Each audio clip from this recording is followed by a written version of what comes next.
अध्याय 29 दर्शन का विकास।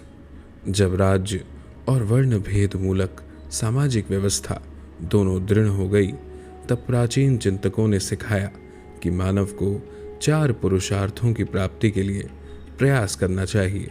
ये पुरुषार्थ है धर्म या सामाजिक नियम व्यवस्था, अर्थ या आर्थिक संसाधन, काम या शारीरिक सुख भोग, और मोक्ष या आत्मा का उद्धार। प्रत्येक पुरुषार्थ पर पुस्तकें लिख लिख कर उसका प्रतिपादन किया गया। अर्थ संबंधी विषयों का प्रतिपादन अर्थशास्त्र में किया गया, जिस पर कौटिल्य की एक पुस्तक सुविख्यात है। राज्य और समाज को सुव्यवस्थित बनाने वाली विधि कानून पर धर्मशास्त्र की रचना हुई। शारीरिक सुख भोग का विवेचन कामसूत्र में किया गया। विद्या की ये 3 शाखाएं मूलतः भौतिक जगत और उसकी समस्याओं से जुड़ी है। इनमें मोक्ष की चर्चा कदाचित ही केवल प्रसंगवश आई है। मोक्ष मुख्यतः दर्शन संबंधी ग्रंथों का विषय रहा, जिसका अर्थ है जन्म और मृत्यु के चक्र से उद्धार, जिसका उपदेश सबसे पहले गौतम बुद्ध ने दिया, लेकिन बाद में कई ब्राह्मणपंथी दार्शनिकों ने इसे आगे बढ़ाया। ईसवी सन के आरंभ तक दर्शन के 6 संप्रदाय यानी पद्धतियां विकसित हो चुके थे: सांख्य, योग, न्याय, वैशेषिक, मीमांसा और वेदांत। सांख्य की व्युत्पत्ति संख्या शब्द से हुई है। लगता है यह सबसे पुराना है। प्राचीन सांख्य दर्शन के अनुसार जगत की सृष्टि के लिए दैवी शक्ति का अस्तित्व मानना आवश्यक नहीं है।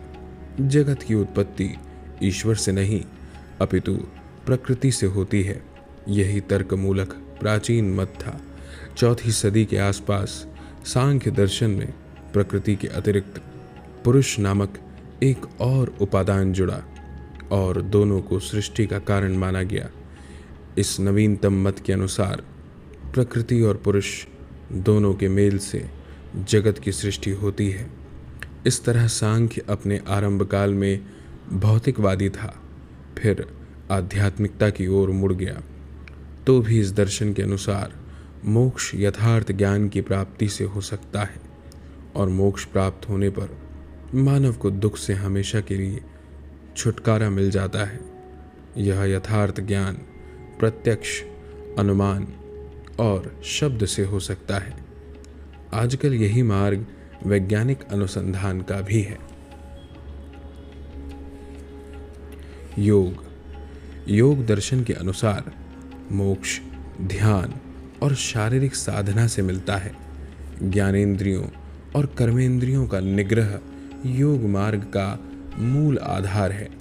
मोक्ष की प्राप्ति के लिए कई तरह के आसन अर्थात विभिन्न स्थिति में दैहिक व्यायाम तथा प्राणायाम अर्थात श्वास के व्यायाम सुझाए गए हैं। ऐसा माना गया है कि इन साधनाओं से चित्त का सांसारिक लगाव दूर हो जाता है और उसमें एकाग्रता आती है। ये साधनाएं इस दृष्टि से महत्वपूर्ण हैं कि इनसे प्राचीन काल में शरीर क्रिया और शरीर रचना संबंधी ज्ञान के विकास का पता चलता है, परंतु इनसे सांसारिक समस्याओं से भागने की प्रवृत्ति भी दिखाई देती है।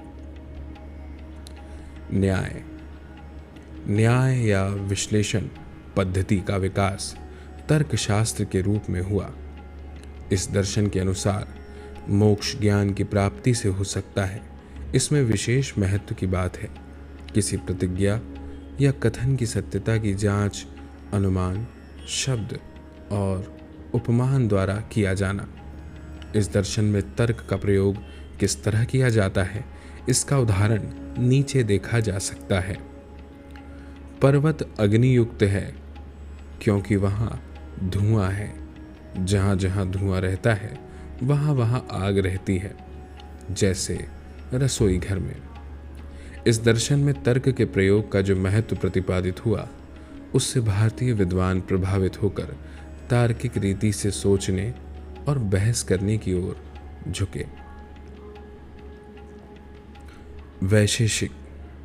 वैशेषिक दर्शन द्रव्य अर्थात भौतिक तत्वों के विवेचन को महत्व देता है।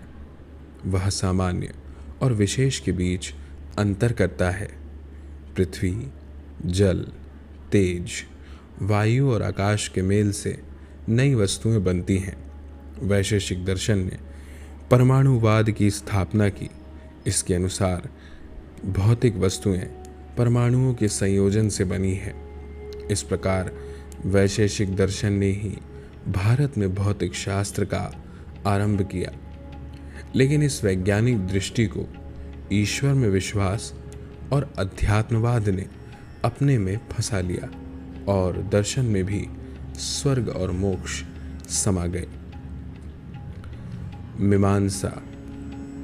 मीमांसा का मूल अर्थ है तर्क करने और अर्थ लगाने की कला, लेकिन इसमें तर्क का प्रयोग विविध वैदिक कर्मों के अनुष्ठानों का औचित्य सिद्ध करने में किया गया और इसके अनुसार मोक्ष इन्हीं वेद विहित कर्मों के अनुष्ठान से प्राप्त होता है। मीमांसा के अनुसार वेद में कही गई बातें सदा सत्य हैं। इस दर्शन का मुख्य लक्ष्य स्वर्ग और मोक्ष की प्राप्ति है। मनुष्य तब तक स्वर्ग सुख पाता रहता है जब तक उसका संचित पुण्य शेष रहता है। जब वह पुण्य समाप्त हो जाता है तब वह फिर धरती पर आ गिरता है। परंतु यदि वह मोक्ष पा लेता है तो वह सांसारिक जन्म मृत्यु के चक्र से सदा के लिए मुक्त हो जाता है। मीमांसा दृढ़ता पूर्वक बताती है कि मोक्ष पाने के लिए यज्ञ करना चाहिए। ऐसे यज्ञों में पुरोहितों को दान दक्षिणा का लाभ मिलता था और विविध वर्गों के बीच सामाजिक स्तर भेद को मान्यता मिलती थी। मीमांसा का प्रचार करके ब्राह्मण लोग धार्मिक कृत्यों पर अपना प्रभुत्व कायम रखना और ब्राह्मण प्रधान बहुस्तरीय सामाजिक व्यवस्था को बनाए रखना चाहते थे।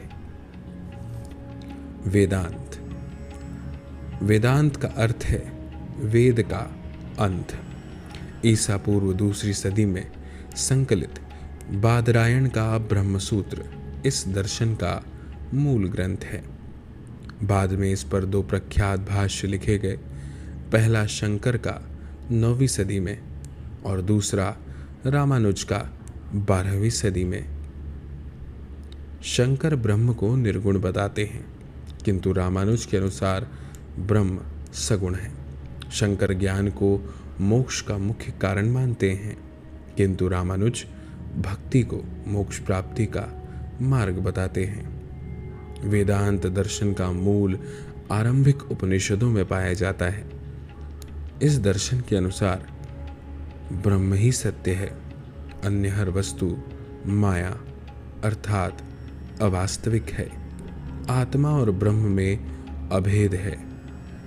अतः जो कोई आत्मा को या अपने आप को पहचान लेता है उसे ब्रह्म का ज्ञान हो जाता है और मोक्ष प्राप्त हो जाता है।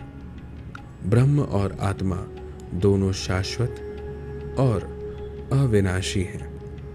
ऐसा मत स्थायित्व और अपरिवर्तनीयता की भावना जगाता है। आध्यात्मिक दृष्टि से जो सत्य है वह उस व्यक्ति की अपनी भौतिक और सामाजिक परिस्थिति में भी सत्य हो सकता है। कर्मवाद भी वेदांत के साथ जुड़ गया। इसका अर्थ है कि मनुष्य को पूर्व जन्म में किए गए कर्मों का परिणाम भुगतना पड़ता है। पुनर्जन्म में विश्वास वेदांत में ही नहीं बल्कि और भी कई हिंदू दर्शनों का महत्वपूर्ण उपादान बन गया। इसका भीतरी अर्थ तो यही हुआ कि मनुष्य जो सुख दुख भोगता है वह सांसारिक कारणों से नहीं बल्कि ऐसे कारणों से भोगता है जो न उसकी जानकारी में है और न वश में। जीवन के प्रति भौतिकवादी दृष्टि। कुल मिलाकर इन 6 प्रकार के दर्शनों के उपदेश से जीवन के प्रति प्रत्ययवादी दृष्टि उभरी, सभी मोक्ष प्राप्त करने के उपाय बन गए। सांख्य और वैशेषिक दर्शनों ने जीवन के प्रति भौतिकवादी दृष्टि को प्रस्तुत किया। सांख्य दर्शन के मूल प्रवर्तक कपिल ने बताया कि मानव जीवन प्रकृति चलाती है, न कि कोई दैवी शक्ति। भौतिकवादी विचार आजीवकों के सिद्धांतों में भी पाए जाते हैं, जिन पर बुद्ध के समय में नास्तिक दर्शन पद्धति स्थापित हुई, परंतु भौतिकवादी दर्शन का प्रमुख प्रवर्तक चार्वाक हुआ। इस दर्शन का नाम लोकायत पड़ा, जिसका अर्थ है सामान्य लोगों से प्राप्त विचार। इसमें लोक अर्थात दुनिया के साथ गहरे लगाव को महत्व दिया गया, पर लोक में अंधविश्वास व्यक्त किया गया। बहुत से उपदेशों का श्रेय चार्वाक को दिया जाता है। वह मोक्ष की कामना का विरोधी था। वह किसी दैवी या अलौकिक शक्ति का अस्तित्व नहीं मानता था। वह उन्हीं वस्तुओं की सत्ता यथार्थता स्वीकार करता था जिन्हें मानव की बुद्धि और इंद्रियों द्वारा अनुभव किया जा सके। स्पष्टतः इसका अर्थ यह हुआ कि वह ब्रह्म और ईश्वर की सत्ता नहीं मानता था। उसके अनुसार यज्ञ की कल्पना ब्राह्मणों ने दक्षिणा अर्जित करने के उद्देश्य से की।